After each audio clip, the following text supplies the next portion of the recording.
Hey everyone, my name is Matt, welcome to Roads of Oz, and on this episode we're going to be installing the quad lock handlebar mount with a vibration damper on my Moto Guzzi Griso.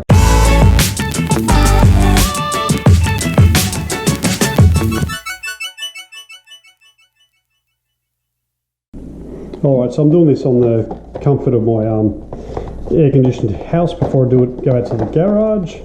First thing I'm going to do is unbox it. Make sure everything's in there. Alrighty. What I love about the quad lock gear is they always supply you with an Allen key, which I think is great. Put one of these in your toolkit of your bike. That way, if it comes loose, they're all compatible, and that will get you out of trouble.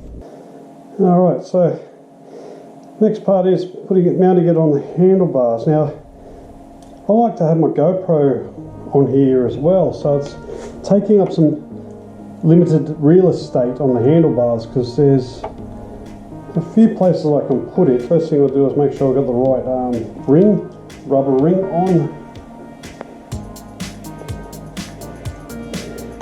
and that's not bad. We'll try the next size up. Perfect. Alright, so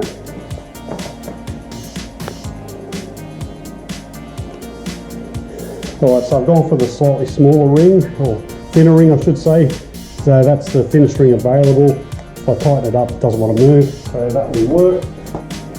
Once I put it in a position where it's not away, but it's not doesn't look untidy.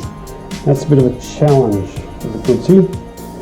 I would ideally like it about there, but I think I'll have to bring it up a bit on there. Might get away with it there. There's sort of in the way and it looks untidy. Maybe down here there might be the go. Anyway, you can try it on multiple spots. I'm going to try it there, turn it around, keep that up there. Yeah, I like it there. Okay, we'll give that a try.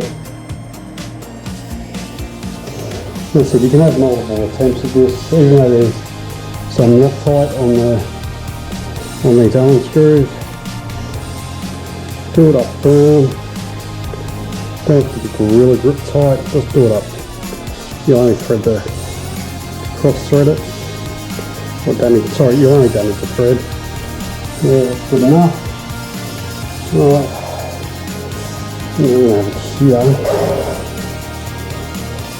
I'm going to trial it in a few positions first and see if I'm happy with it. Yeah, I know it's a bit weird having the push tab at the top. On the CB I had it at the bottom, but I'm trying to hide as much as I can. Alright.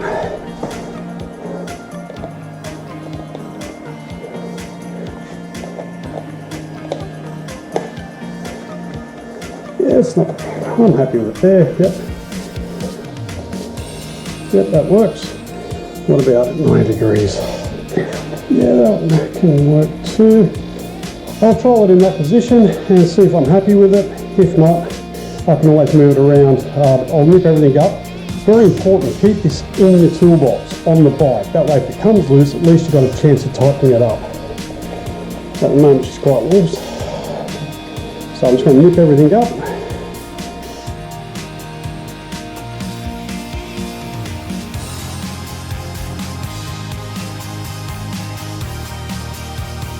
Now unfortunately, there's a bit of movement, and that's what protects your camera. I'm not sure in the long term how well this is going to hold up and whether it's going to make the screen fuzzy to read when you're moving at speed. I doubt it, but I'll get back to you on all that in a few months' time.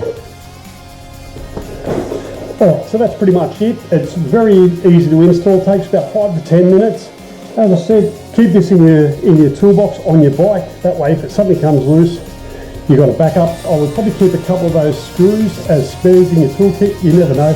I've never had one come loose yet. Now, when I last checked, none of the Moto Guzzi range was on the quad lock list of requiring vibration dampers. Me personally, I think if you've got a Moto Guzzi and you're using the quad lock system, use the vibration damper. We all know they vibrate, so it'd be no different to a Harley Davidson or any other bike that has a lot of vibration going through the handlebars. So definitely worth the extra 20 odd bucks to get, and good insurance if you've got the iPhone 11 or if you just want to protect any other phone for that matter. So thanks very much for watching. If you found the video useful, please give it a like, share, and if you haven't done so already, hit the subscribe button. Thanks for watching, and I'll see you on the next vid.